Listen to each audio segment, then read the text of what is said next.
अमर अब्दुल्ला का कहना है कि अगर भाजपा अटल बिहारी वाजपेयी की नजरिया अपनाती तो आज जम्मू कश्मीर का ये हाल ना होता। नेता बदलते रहे लेकिन पार्टी का नजरिया वही है कि कश्मीर पूरी तरह से हिंदुस्तान का हिस्सा है। सोच रहे हैं कि प्रधानमंत्री नरेंद्र मोदी सार्वजनिक रूप से ये क्यों नहीं कह देते कि वह भारतीय समाज में भेदभाव के विचारों को चुनौती देना चाहते हैं। भेदभाव इनके मन में है, इन्होंने पाकिस्तान बनवा दिया।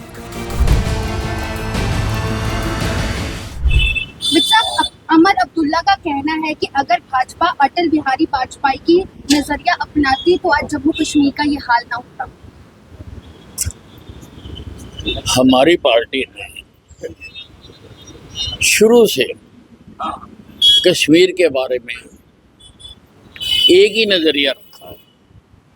श्यामा प्रसाद मुखर्जी ने एक देश में दो निशान दो विधान नहीं रहेंगे कहते हुए अपना बलिदान दिया। वो जनसंघ के संस्थापक थे। उसके बाद से लेकर आज तक नेता बदलते रहे लेकिन पार्टी का नजरिया वही है कि कश्मीर पूरी तरह से हिंदुस्तान का हिस्सा है। और इसी विचारधारा को अमली जामा पहनाने के लिए आदरणीय प्रधानमंत्री नरेंद्र मोदी जी ने कश्मीर से धारा 370 को खत्म किया है। भारतीय जनता पार्टी अपनी विचारधारा से समझौता नहीं करती है। मल्लिकार्जुन खड़गे फिराकर बातें करने की आदत है। अब मल्लिकार्जुन खड़गे जी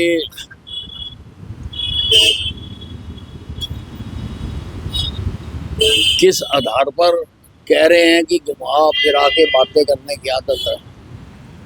मोदी जी की हर बात सीधी स्पष्ट और सबको समझ आने वाली होती है।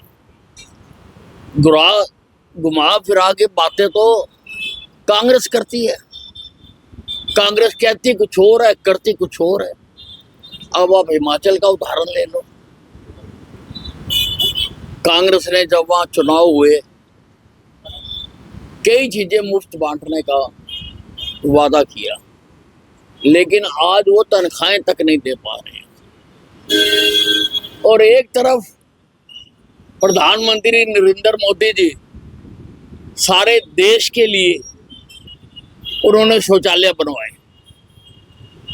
और दूसरी तरफ हिमाचल की सरकार शौचालयों पर भी टैक्स लगा के उनसे भी कमाई करना चाहती है। ये अंतर है दोनों भारतीय जनता पार्टी और कांग्रेस। सोच रहे हैं कि प्रधानमंत्री नरेंद्र मोदी सार्वजनिक रूप से ये क्यों नहीं कह देते कि वह भारतीय समाज में भेदभाव के विचारों को चुनौती देना चाहते हैं। भेदभाव की सारी जो फिलॉसफी है वो तो कांग्रेस के पास है। पहले भेदभाव करके हिंदुस्तान का बंटवारा करा दिया धर्म के आधार के ऊपर, हिंदू मुसलमान के आधार के ऊपर। 10 लाख लोग मरवा दिए इन्होंने भेदभाव की राजनीति पे। आजादी की लड़ाई में कहीं नहीं लिखा हुआ था कि देश का बंटवारा होगा। देश के सारे हिस्से मिल के लड़े देश की आजादी के लिए, लेकिन इन्होंने भेदभाव इनके मन में है, इन्होंने पाकिस्तान बनवा दिया। भेदभाव के आधार पर इन्होंने सिखों का कत्लेआम करवाया। लगभग 3-3.5 हजार निर्दोष सिखों को मरवाया और फिर उसको जस्टिफाई किया। राहुल गांधी जी के पिताजी ने, राजीव गांधी जी ने ये कहा था कि अगर कोई बड़ा पेड़ गिरता है तो धरती हिलती है। अब उससे भी इनकी संतुष्टि नहीं हुई है। अब ये जातिगत जनगणना के लिए कौन कह रहा है? कांग्रेस कह रही है, राहुल गांधी कह रहा है। यानी आप समाज को और बांटना चाहते हो ताकि दुकानदार से दुकानदार लड़े, गली से गली लड़े, मोहल्ले से मोहल्ला लड़े, गांव से गांव लड़े। उनको बांटना चाहते हो आप भिन्न भिन्न जातियों में। हम भारतीय बन के क्यों नहीं रह सकते? हम हिंदुस्तानी बन के क्यों नहीं रह सकते? तो बांटने का काम, बांटने की पीएचडी तो राहुल गांधी जी ने की हुई है और वो अपना ये बांटने की दुकान को बंद कर दें। की ओर से प्रतिबद्धता जताई है कि हम एक राष्ट्रीय जातीय जनगणना करेंगे और हम 50% आरक्षण की बाधा को खत्म कर देंगे। किन्होंने कहा? राहुल गांधी। अब राहुल गांधी जी का तो मैंने बता दिया कि ये तो पूरी तरह से